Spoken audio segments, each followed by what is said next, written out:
तो 30 करोड़ किलोमीटर से भी अधिक दूर जा चुकी होती है। यदि पृथ्वी घूमती होती तो 21 जून को ध्रुव तारा पृथ्वी से बाईं और एवं 22 दिसंबर को पृथ्वी 30 करोड़ किलोमीटर दूर जाने के कारण ध्रुव तारा पृथ्वी से दाहिनी ओर दिखाई देना चाहिए यदि पृथ्वी घूमती होती तो। किंतु ध्रुव तारा तो अचल है और हमेशा एक ही स्थान पर रहता है।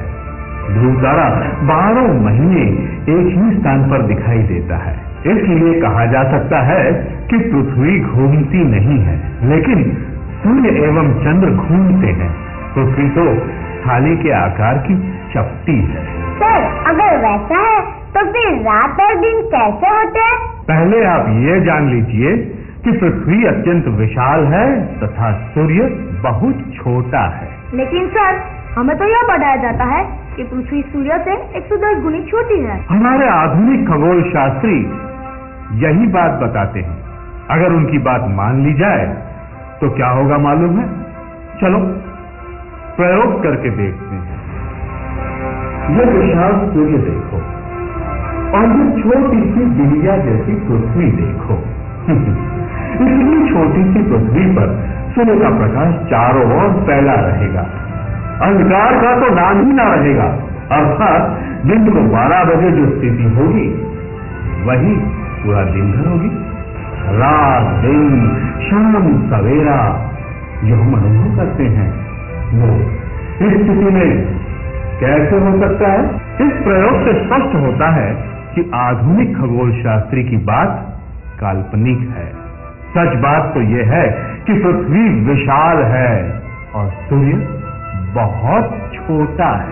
लेकिन सर, जब अपोलो स्पेसक्राफ्ट चंद्र पर पहुंचा और उसने पृथ्वी की तस्वीरें भेजी, उसमें तो पृथ्वी गोल दिखाई देती है। आकाशयान अपोलो चंद्र पर गया ही नहीं। तो फिर फोटोग्राफ किसके हैं? यही बात बताई जा रही है। आज प्रचार तंत्र द्वारा हमें बताया जा रहा है कि अवकाश यात्री चंद्रमा पर पहुंच गए और बहुत से लोग इसे ब्रह्म वाक्य प्रमाण जैसा महत्व दे रहे हैं। किंतु यह एक प्रपंच मात्र है, सरासर झूठ है। सर्वप्रथम इस बात पर विचार करें कि चंद्रमा पृथ्वी से कितनी दूरी पर है। अमेरिका, रशिया और दूसरे देशों के वैज्ञानिक अलग अलग बात करते हैं। मजे की बात तो यह है, अवकाश यात्रियों ने भी विरोधाभासी बातें बताई हैं। पृथ्वी टेनिस और गोल्फ की गेंद के बीच के आकार की है। पृथ्वी का व्यास 7,926 मील और चंद्र का व्यास 2,160 मील माना जाता है। मतलब कि पृथ्वी चंद्र से लगभग 4 गुनी बड़ी है और चंद्र पृथ्वी से 4 गुना छोटा है। पृथ्वी पर से चंद्र तस्तरी जैसा 9 इंच की गोलाई में दिखाई देता है, तो चंद्र पर से पृथ्वी 4 गुनी बड़ी एक थाल के बराबर 36 इंच की गोलाई में दिखाई देनी चाहिए। किंतु अमेरिका से प्रसारित सभी चित्रों में पृथ्वी हमें दिखाई देने वाले चंद्र जितनी ही दिखाई देती है। रूस ने चंद्र पर सर्वप्रथम जो रॉकेट भेजा था वह 12,000 मील की गति से भेजा और उसे चंद्र पर पहुंचने में 34 घंटे। इससे दूरी 4,08,000 मील हुई। जबकि अमेरिका द्वारा छोड़ा गया लेजरयान प्रति घंटा 6,000 मील गति से 67 घंटे में पहुंचा। इस प्रकार यह दूरी 4,02,000 मील हुई। अब दोनों में से कौन सी बात सच मान ली जाए? क्योंकि यदि 1 मील का भी फर्क होता तो रॉकेट चल जाएगा तथा लक्ष्य से दूर चला जाएगा, जबकि यहाँ अंतर 6,000 मील का है। पाठ्य पुस्तकों में चंद्र की दूरी 2,30,000 मील पढ़ाई जाती है। हाँ, यही तो बात है। कहाँ 2 लाख और कहाँ 4 लाख, कितना फर्क। और दूसरी महत्व की बात यह है कि अमेरिकन रीडर्स डाइजेस्ट कंपनी ने प्रकाशित किया गया द वर्ल्ड एटलस में लिखा गया है कि पृथ्वी के ऊपर वायुमंडल की जो भिन्न भिन्न पहियां हैं उसमें पृथ्वी से 200 मील पर आइनोस्फीयर है, जहां तक गई रेडियो तरंगे तथा अन्य तरंगे परावर्तित होकर पृथ्वी पर वापस आ सकती हैं।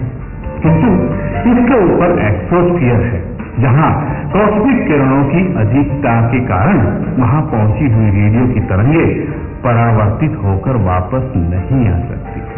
अभी सवाल यह उठता है कि यदि अपोलो यान पृथ्वी से 2.5 लाख मील ऊपर गया हो तो उसके यात्रिकों के साथ नासा के वैज्ञानिकों का संपर्क किस प्रकार हुआ? अपोलो यान के यात्रियों द्वारा टेलीविजन सेट के चित्रों का प्रक्षेपण किस प्रकार किया गया? है ना सोचने की बात? वास्तव में अपोलो यान पृथ्वी से ऊपर 190 मील की ऊंचाई से अधिक आइसोस्फीयर की सीमा से बाहर गया ही नहीं।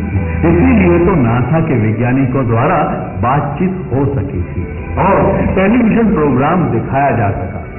वहां शून्यावकाश नहीं था। सर, अवकाश यात्री नील आर्मस्ट्रांग चंद्र पर 160 मिनट चले थे। वैसे फोटोग्राफ दिखाए जाते हैं। वो तो जगत को दिखाने के लिए अमेरिका के मरुस्थलीय प्रदेश मेवाड़ा राज्य के एक स्टूडियो में नील आर्मस्ट्रांग की चंद्र पर उतरने की शूटिंग की गई थी और उसका जीवंत प्रसारण किया गया था। सर, लेकिन ये बात आप कहाँ से लाए? दक्षिण कैलिफोर्निया में रॉकेट डाइन नाम की अमेरिकन कंपनी के तकनीकी विभाग के प्रमुख कार्यकारी मिस्टर बिल केसिंग ने संपूर्ण चंद्र यात्रा के रहस्यमय षड्यंत्र के लौह आवरण को अपने प्राण को खतरे में डालकर we never went to moon नाम के पुस्तक को प्रकाशित किया। इसमें यह सब बातें बताई गई हैं। इस पुस्तक में कई चित्र हैं। मेवाड़ा कहाँ है, उसका नक्शा कहाँ है, इस शूटिंग का नाटक कहाँ किया गया था, उसका नक्शा भी है। वहां के कार्यालय एवं स्टाफ सभी के चित्र प्रकाशित हैं। बिल्कुल सिंह स्वयं रॉकेट बनाने वाले विभाग के प्रमुख थे, इसलिए स्वयं के सत्यानुभव इस पुस्तक द्वारा प्रकाशित करके चंद्र यात्रा के षड्यंत्र पर डाले गए लौह आवरण को उठाकर समस्त वैज्ञानिक विश्व में हंगामा मचा दिया। और ये पुस्तक हमारे Jammu deep research centre Palitana के कार्यालय में है।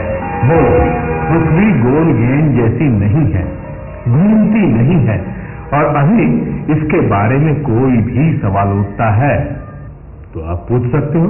सर, अब हम सबको पूरा विश्वास हो गया है कि पृथ्वी गोल गेंद जैसी नहीं है। पृथ्वी गोल नहीं है तो फिर अपने अक्ष पे कैसे घूमेगी? उसका मतलब है कि पृथ्वी घूमती ही नहीं और सूर्य के आसपास परिक्रमा भी नहीं करती और अपोलो चंद्र पर गया ही नहीं। देखो, वैज्ञानिक प्रगति में किसी भी बात को अंतिम सत्य के रूप में नहीं स्वीकारा जाता है। विज्ञान अनेक स्थानों पर अपने सिद्धांतों में परिवर्तन करते आया है। हो सकता है कि हमारी ये बातों को भविष्य में स्वीकार कर भी ले, यदि ये संपूर्ण संशोधन और सत्य की राह पर चले तो।